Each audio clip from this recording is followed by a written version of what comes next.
നമസ്കാരം. ഇവിടെ നിൽക്കുമ്പോൾ ശരിക്കും പറഞ്ഞാൽ പഴയ എൻ്റെ കൂടെ അഭിനയിച്ച ഓർത്ത് സങ്കടമുണ്ട്. പുതിയ രീതിയിൽ ഇങ്ങനെ വരുന്ന സന്തോഷം. എന്തായാലും നമ്മളെ വിട്ടു പിരിഞ്ഞു പോയവരെ ഓർക്കാൻ അവർ പരലോകത്തിരുന്ന് ഒരു പക്ഷേ ഈ സംഭവങ്ങൾ കാണുന്നത് സന്തോഷിക്കുന്നു. അവർക്ക് വേണ്ടി നമുക്കൊരു 30 സെക്കൻഡ്സ് വേണ്ടിയിട്ട് ഒരു മകനം.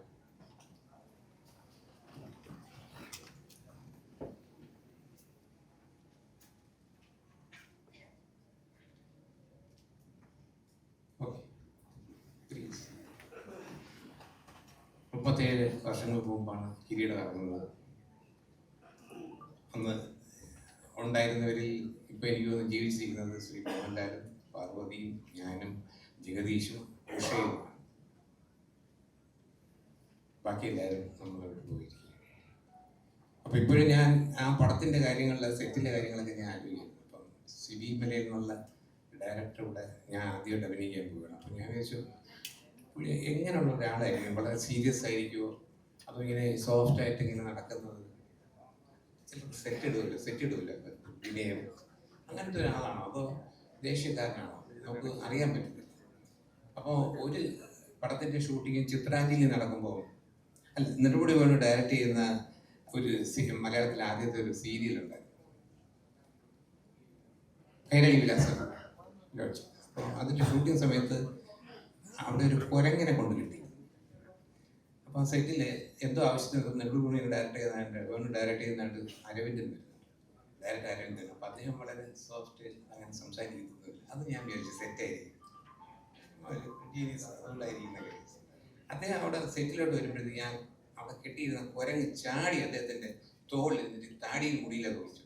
ആരായാലും അയ്യോ അമ്മോ അപ്പോൾ അത് പിടിച്ചു മാറ്റണമെന്ന് പറയും. അപ്പോഴും അരവിന്ദ് ആരാ എൻ്റെ ആൾ, ഇത് ഒന്ന് മാറ്റിക്കൂടെ, ആരാ ഇത് എന്ന് പറയും.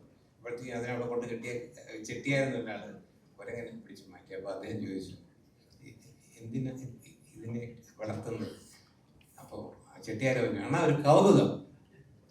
അപ്പോൾ ഞാൻ വിചാരിച്ചു സിബിയാണ് അറിയാനുള്ളത്. അപ്പോൾ ഈ കിരീടത്തെ അഭിനയിച്ചുകൊണ്ടിരിക്കുന്ന സമയത്ത് ഒരു ദിവസം ബാലാജി സാറിൻ്റെ ബർത്ത്ഡേ അന്ന്. അപ്പോൾ ചെന്നൈയിലേക്ക് പോകുന്നുണ്ട്. അപ്പോൾ ഞാൻ ശ്രീ മോഹൻലാലിനോട് ഞാനും എന്നെ വിളിച്ചത്. അപ്പോൾ ഈവനിങ് ഫ്ലൈറ്റിന് പോകുന്നു. അവിടുത്തെ അന്നത്തെ ഡിന്നർ അറ്റൻഡ് ചെയ്ത് മോർണിംഗ് ഫ്ലൈറ്റിന് വരണം. പിറ്റേന്ന് സീനെ കൊള്ളാം. അങ്ങനെ ഞാൻ അവിടെ വൈകുന്നേരത്തെ ഫ്ലൈറ്റ് ഞങ്ങൾ പോയി അതൊക്കെ അറ്റൻഡ് ചെയ്തു. പിറ്റേന്ന് എയർപോർട്ടിൽ വന്നപ്പോഴത്തേക്കും എല്ലാവരും ടിക്കറ്റും ഓക്കെ, എൻ്റെ ടിക്കറ്റും ഓക്കെ. ഞാനും മോഹൻലാലിട്ടൊക്കെ കോമ്പിനേഷൻ സീനുള്ളത്. ഞാൻ ആകെ ടെൻഷൻ അടിച്ചിരിക്കുമ്പോൾ മോഹൻലാലിൻ്റെ അച്ഛനുണ്ട്, അച്ഛൻ സാറുണ്ട്. അപ്പം ലാൽ ഇരുന്ന് റിക്വസ്റ്റ് ചെയ്ത് അച്ഛൻ്റെ ടിക്കറ്റ് രാജു യാത്ര ചെയ്തോട്ട് അത് പറഞ്ഞു ഓക്കെ ഷൂട്ടിംഗ് നടക്കട്ടെ. പക്ഷെ അവിടെ എയർപോർട്ടിൽ അവർ സമ്മതിച്ചില്ല. വെയിറ്റിംഗ് ലിസ്റ്റ് സ്ഥിരം 10 പോകുന്നതാണ്. അന്ന് എൻ്റെ വെയിറ്റിംഗ് ലിസ്റ്റ് 1 ഞാൻ പോയില്ല. അങ്ങനെ ഇവരെല്ലാം പോയി. ഞാൻ ചെന്നൈയിൽ അന്നത്തെ മദ്രാസിൽ അവിടെ നിന്ന് പോയി. പിറ്റേ ദിവസം ഫ്ലൈറ്റിനാണ് ഞാൻ.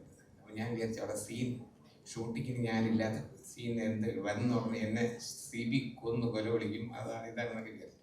അങ്ങനെ ഞാൻ പേടിച്ച് സെറ്റിൽ ചെന്നു. മാർക്കറ്റാണ് സെറ്റ് ഇടുന്ന സമയം. സെറ്റിൽ ചെല്ലുമ്പോൾ അന്ന് ഷൺമോഹണ്ണനാണ് അന്ന് എൻ്റെ പ്രൊഡക്ഷൻ ചീഫ്. വളരെ ടെററാണ് പുള്ളി, എല്ലാവരും ഫയർ ചെയ്യും ഒക്കെ ചെയ്തുകൊണ്ട് ടെററായിരുന്നു. പുള്ളി എന്ത് പറയുന്നുള്ള സംഭവം. പുള്ളി വന്ന ഉടനെ എന്നെ കണ്ടിട്ട് മൈൻഡ് ചെയ്യുന്നില്ല. നന്നായി ഒരു ദിവസം ഷൂട്ടിങ് നിർത്തിയല്ലോ, ഇവിടെ മാർക്കറ്റ് ആൾക്കാരെ വിളിച്ചിട്ട് ഇങ്ങനെ ചെയ്യാൻ പാടുണ്ടെന്നൊക്കെ പറഞ്ഞു. ഞാൻ അടുത്തത് CBയുടെ കൂടെ ഇനി അത് അദ്ദേഹത്തിൻ്റെ വായി നമ്മുടെ ഞാൻ അത് കരുതുന്നില്ല. സോറി സ്ഥിരം കാണാൻ സോറി, അത് കുഴപ്പമില്ല, ഞാൻ അഡ്ജസ്റ്റ് ചെയ്ത് എഴുതുന്നില്ല. രാജുവിൻ്റെ ക്ലോസ് കൊടുത്തത് കുഴപ്പമൊന്നുമില്ല, അല്ല നന്നായിരുന്നു ലൊക്കേഷൻ. അപ്പോഴാണ് എനിക്ക് മനസ്സിലായത് CB ഒറിജിനലി അങ്ങനെയാണ്. അതൊന്നിൻ്റെ കാര്യം പറഞ്ഞു, അല്ലാതെ ഒരു സെറ്റല്ല, ഒരു പ്രിഫറൻസ് ചെയ്ത് അഭിനയിക്കുന്ന രീതിയൊന്നും. അത് അവിടെ നടന്നൊരു സംഭവം 37 വർഷം മുമ്പ് ഞാൻ ആലോചിച്ചു. ഇപ്പം ഞാൻ എന്നെ കണ്ടപ്പം എനിക്ക് ഇപ്പോൾ ഈ നിൽക്കുന്ന ആക്ഷനിൽ ഞാൻ പറഞ്ഞൊരു ഡയലോഗാണ്. മോഹൻലാലിൻ്റെ എക്സ്പ്രഷൻ ജഗദീഷ് നല്ലൊരു അടി കെട്ടിട്ട് എത്ര കാലമായി എന്ന് പറയുന്ന ഒരു ഷോർട്ടാണ് നിങ്ങൾ മനസ്സിലായത്. എന്തായാലും കിരീടം ഒരു വലിയ ട്രെൻഡ് സെക്ടറായിരുന്നു അന്നത്തെ കാലത്ത്. ഇന്നും ആൾക്കാരുടെ നെഞ്ചിൽ നോവായിട്ട് നിൽക്കുന്ന ഒരു കഥാപാത്രമാണ് സേതു. അതൊരു സേതുമാധവൻ നമുക്ക് മറക്കാൻ പറ്റില്ല. അതിൻ്റെ 2ാം ഭാഗം ആയിട്ട് ചെങ്കോട്ട് വന്നപ്പോഴും നജീബും ജഗദീഷും ഞാൻ കൂട്ടുകാരൻ ഞങ്ങൾ രണ്ടുപേരും അതിലും ഉണ്ടായിരുന്നു. അപ്പോൾ ആ പടം ഇപ്പോൾ നല്ല രീതിയിൽ അന്ന് കണ്ട മാതിരിയല്ല, നമ്മൾ പുതിയൊരു എന്താ പറയുക ഒരു വിഷ്വൽ ട്രീറ്റ് ആയിരിക്കും ഇപ്പോഴത്തെ പടം. ഇപ്പം നിങ്ങൾ കാണുന്നില്ല ഇതിനകത്ത് കണ്ട കളർ ഷീൽസ് എല്ലാം ഉണ്ടല്ലോ, അതൊക്കെ അന്നത്തെ ഷീൽസ് ഒന്നുമില്ല. അന്നത്തെ ഇങ്ങനെ കുറച്ച് ഷീൽസേ ഉള്ളൂ. പക്ഷെ നിങ്ങൾ ഇവിടെ കണ്ട ക്ലാരിഫിക്കേഷൻസ് എല്ലാം ഇവിടെ ബോണി അദ്ദേഹമാണ് ഇതിലെല്ലാം കറക്റ്റ് ചെയ്ത് തന്നത്. ഇപ്പോഴത്തെ അന്ന് ഡിജിറ്റൽ ക്യാമറയും ഇല്ല, സ്റ്റില്ലെടുക്കാൻ പോകും. അപ്പോൾ അതെല്ലാം ഭംഗിയായിട്ട് വന്നിട്ട് അതുപോലെ തന്നെ പിക്ചർ ക്വാളിറ്റി ഉണ്ടാവും. ഞാൻ എൻ്റെ കുറച്ച് സീൻസ് ബോണി എന്നെ വിളിച്ച് കാണിച്ചു. ബോണിയായിട്ട് എങ്ങനെ പരിചയം പറഞ്ഞാൽ എൻ്റെ ചോട്ടാ മുമ്പ് റിലീസ് ചെയ്തപ്പോഴും നല്ല ക്വാളിറ്റി ആയിരുന്നു പടം, നല്ല സൂപ്പർ. അതുപോലെ തന്നെ റിലീസിന് ഈ പടവും നല്ല അഴകായിട്ട് വന്നിട്ടുണ്ട് പടം. അതൊരു തിയേറ്റർ എക്സ്പീരിയൻസ് ഉള്ള പടമായിരിക്കും. എന്തായാലും ഇവിടെ ഇന്ന് റീ റിലീസ് ചെയ്യാൻ തോന്നിയവരുടെ മനസ്സിൽ നല്ല ചിത്രങ്ങൾ അങ്ങനെ വരണം. ഈ അന്നത്തെ ജനറേഷൻകാരെല്ലാം ടി വിയിലൊക്കെ എല്ലാം കണ്ടിട്ടുണ്ട്. ഇപ്പോഴത്തെ ജനറേഷൻകാർ അവരെല്ലാം ഈ പടം തിയേറ്ററിൽ കണ്ട് അവർ മനസ്സിലാക്കണം. അപ്പം ഇങ്ങനെ ഒരു ചടങ്ങ് സംഘടിപ്പിച്ച എല്ലാവരും, ഉണ്ണി എൻ്റെ കൂടെ പഠിച്ചാണ്, ജഗദീഷ് ഞാൻ ഒന്നിച്ച് പഠിച്ചാണ്. ജഗദീഷ് എപ്പോഴും എല്ലാവരും പറഞ്ഞിട്ടുണ്ടാകുന്ന കാര്യമുണ്ട്, അത് ഞാൻ പറയട്ടെ. ജഗദീഷ് പറയുന്നുണ്ട് രാജു ഭാഗ്യവാനാണ്, എൻ്റെ കൂടെയും പഠിച്ചു, എൻ്റെ കൂടെ പഠിച്ചു. 6ാം ക്ലാസ്സിലൊന്ന് തോറ്റുപോയി, ഹിന്ദിക്ക് ഞാൻ വീക്കായിരുന്നു. പക്ഷെ ജഗദീഷ് ഇനി അത് പറയരുത്, ഞാൻ നാണം കിട്ടും പോകുന്നിടത്തൊക്കെ പ്ലീസ്. അപ്പോൾ ജഗദീഷ് എൻ്റെ അടുത്ത് പറയും അതൊക്കെ നിങ്ങൾ രാജു ഞാൻ ചെയ്യാം, പക്ഷെ രാജു വെളിയിൽ നടന്നിട്ട് നമ്മൾ ഒരേ പ്രായമാണെന്നുള്ളവരും പറയരുത്, അത് ഞാൻ പറയില്ല. അപ്പോൾ എല്ലാവർക്കും നല്ല ചിത്രം വീണ്ടും കാണാൻ ഒരു അവസരം ലഭിക്കുന്നു. Thank you. Thank you so much, sir.